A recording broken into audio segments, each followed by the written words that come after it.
Good morning, my people. So, welcome back to another meal prep, or should I actually start calling it ingredient prep? Because that is kind of more what we're doing here. We're not exactly prepping meals, we are prepping the ingredients to give you the ability to compile different meals so that you can eat something different every day and with every meal. If you're watching this video, then maybe you're like me and you just cannot eat the same thing multiple times. Okay, so Melbourne is in kind of a state of panic at the moment, or maybe the state of panic actually only exists in my mind. We are currently suffering from an egg shortage, and we have been for quite some time now, which is an actual problem for me because I have eggs for breakfast every single day. So gotta get a little bit more creative now because I don't know what to make for breakfast anymore. I am going to figure out a little something something. Anyways, let's go to the grocery store. We're back. I'm gonna show you what we got in the video. All right, my friends, we're breaking out the slow cooker. We're gonna start the video off by doing this because this is the one that will easily take the longest amount of time, but not the most amount of effort. All right, we're gonna start off with just assembling the base, and we are actually using a whole chicken.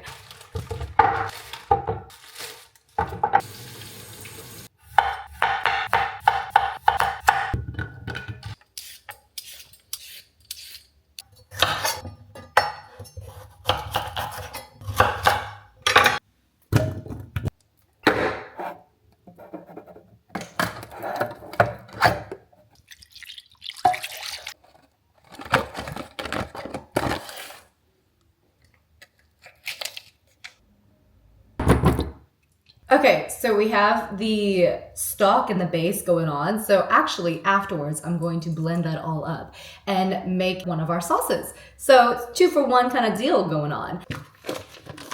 And grabbing a spoon, we're kind of just going to slide it underneath and just loosen up the skin. I'm not gonna lie, I feel like I'm invading its privacy. Dear Lord. If you try to do it with a knife, it's so easy to pierce the skin, and you don't want to do that. Okay, now that that's done, and trust me, I feel a little bit uncomfortable, we're gonna actually stuff the underside of this chicken with green curry paste.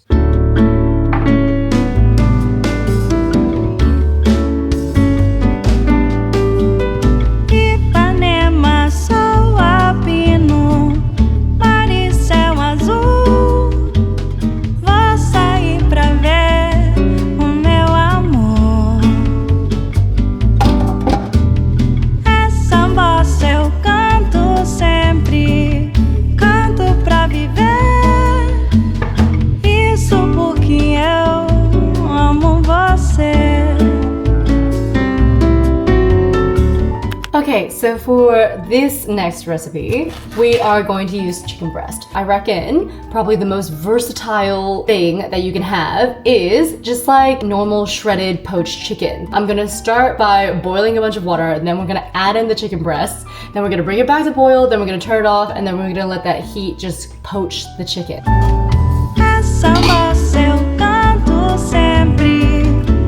Okay, so once you put all the fillets in, then you just need to let it boil again. So I'm just gonna pop the lid back on, wait for it to boil, then we turn the heat off.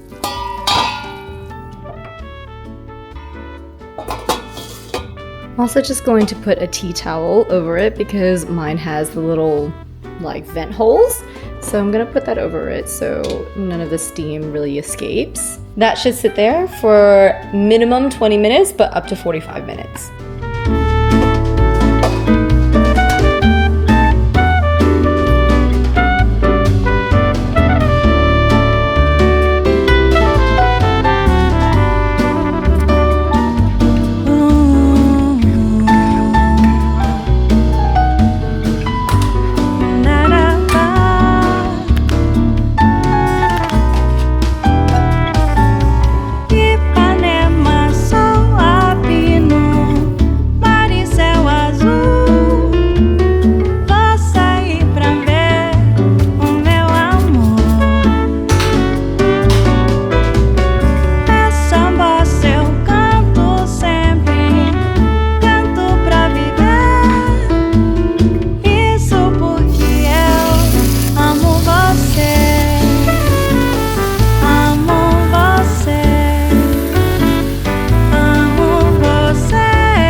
Okay, so it is currently summer in Australia, so that means it is peach season. Now, I am obsessed with having a combination of like sweet and savory. I am going to be turning these peaches into a roasted, delicious little side dish that is gonna just add to anything that you put it with. You slice it down the middle like that, flip it 90 degrees, slice it the other way, twist until the pit comes off, like that.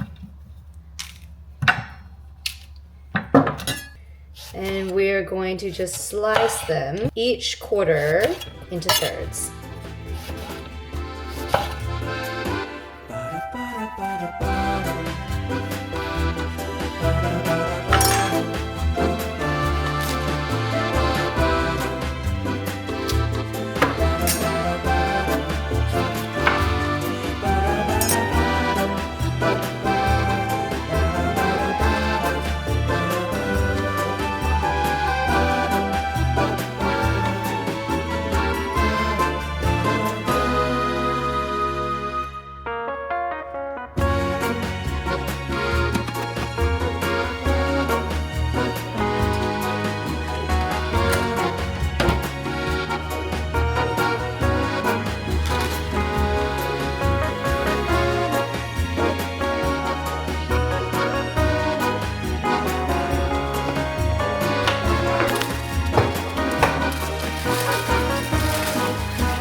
Remember my whole saga about not having any kind of breakfast foods? We are going to be making cottage cheese pancakes.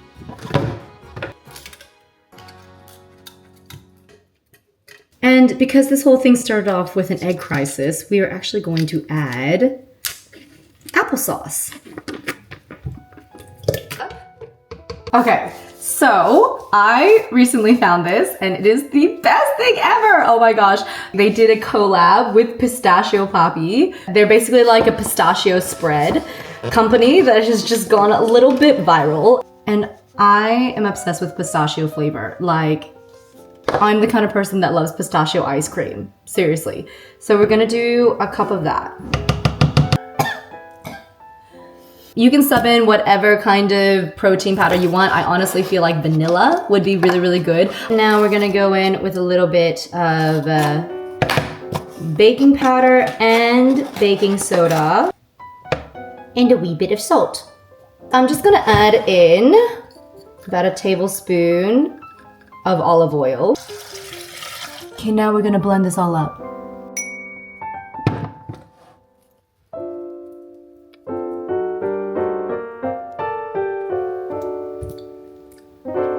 Oh dang, that is so good.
Okay, so as you can see, it's another day. I kind of ran out of steam yesterday, I'm not gonna lie. So I know this might seem like an odd thing to meal prep because it's more of like a special occasion kind of item.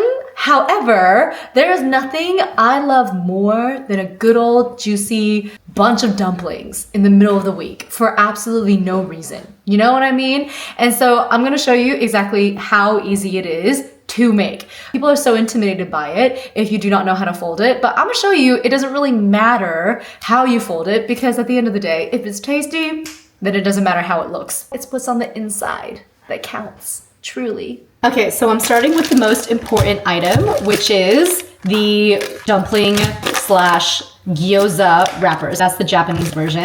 And then these are just actual wonton wrappers. If you can only find the square ones or if you can only find the circular ones, it doesn't matter. I'm gonna show you how to fold both kinds. Alrighty, so starting off with the main ingredient, which is going to be our mince. So I've got a combination of pork and beef and then just lean pork mince. You could do all beef, all pork, it doesn't really matter. That's gonna be the main bulk of it. Then I'm also going to balance it out by adding in a bunch of mushrooms. Adding mushrooms, even if you're not a big mushroom fan, you won't really be able to taste it because the flavor of the pork is gonna be so strong. Adding mushrooms into your dumpling mixture is what's gonna make it super, super, super juicy. And also, it's a little bit more vegetables.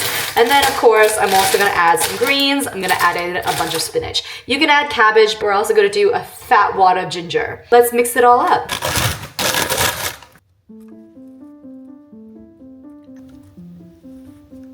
I like getting the bigger mushrooms exactly for this reason, so that I can actually peel it. Because when you wash mushrooms, you need to let them fully dry before you cook them. Otherwise, they actually don't release that much juice.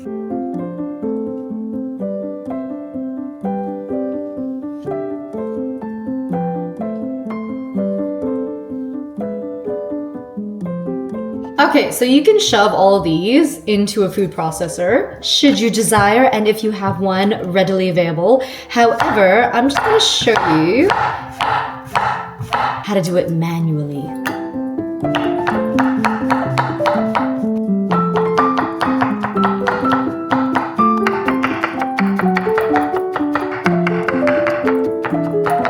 Now, it doesn't have to be perfect. This, honestly, is fine.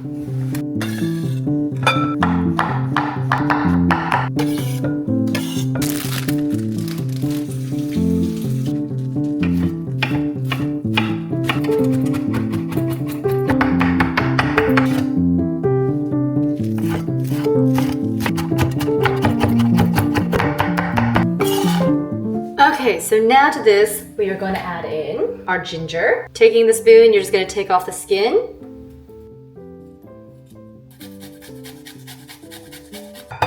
And finally, the meat.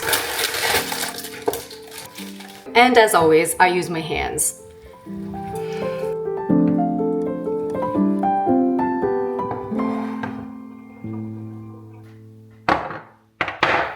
Okay, so to really maximize the amount of flavor in this, I am using stock cubes. And it kind of looks like this. I'm gonna add in 2 of those. About 2 tablespoons of soy sauce, 1 tablespoon of fish sauce, 1 teaspoon of sesame oil, and some garlic. About 2 tablespoons of that. Okay, now I'm gonna use a spoon.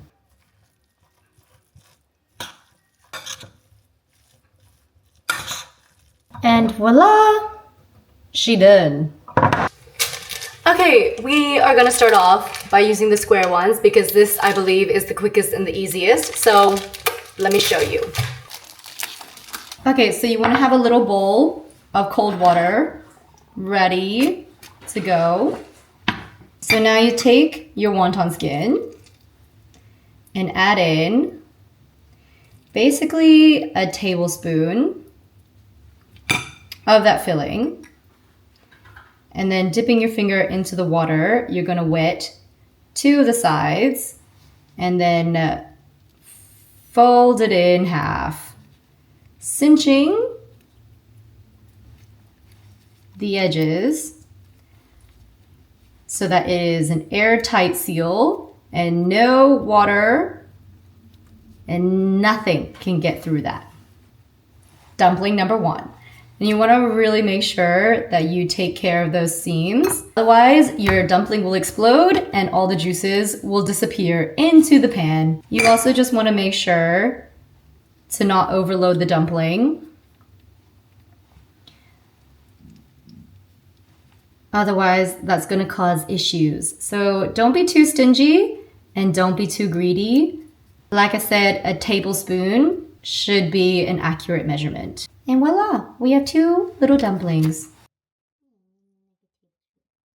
Okay, so while my husband does the square ones, I'm gonna show you the circle ones. So it's a similar concept. You take the dumpling wrapper, you put the filling in the middle. Again, don't overfill it. And then you're going to wet a semicircle. So half of the wrapper.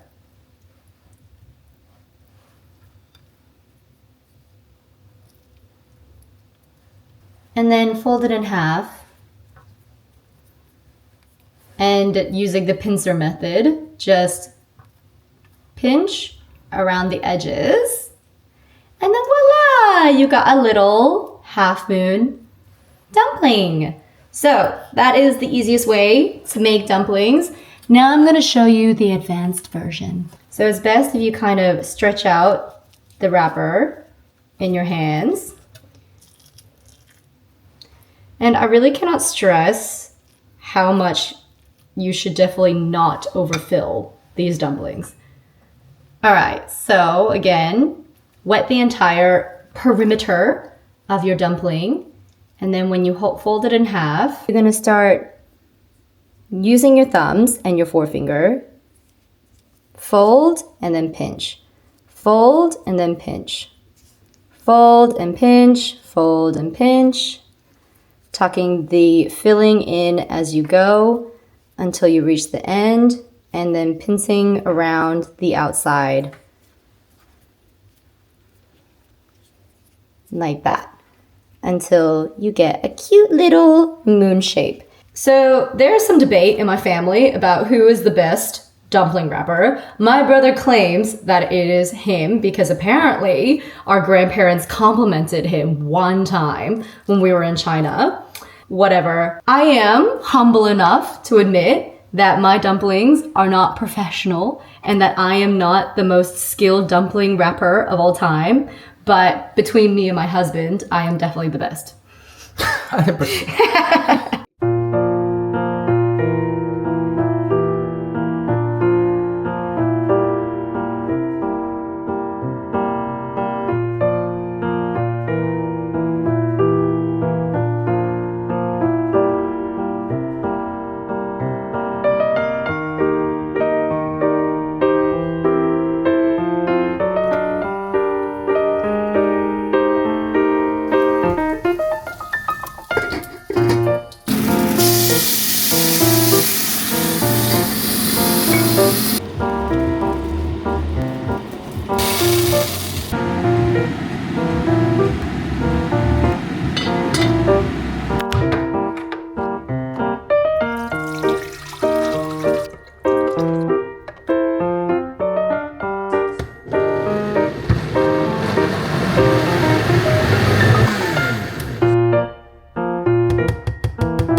This next sauce is going to double as a just normal dressing that you can use over anything else, but also a flippin' bangin' dumpling sauce. Let me show you how.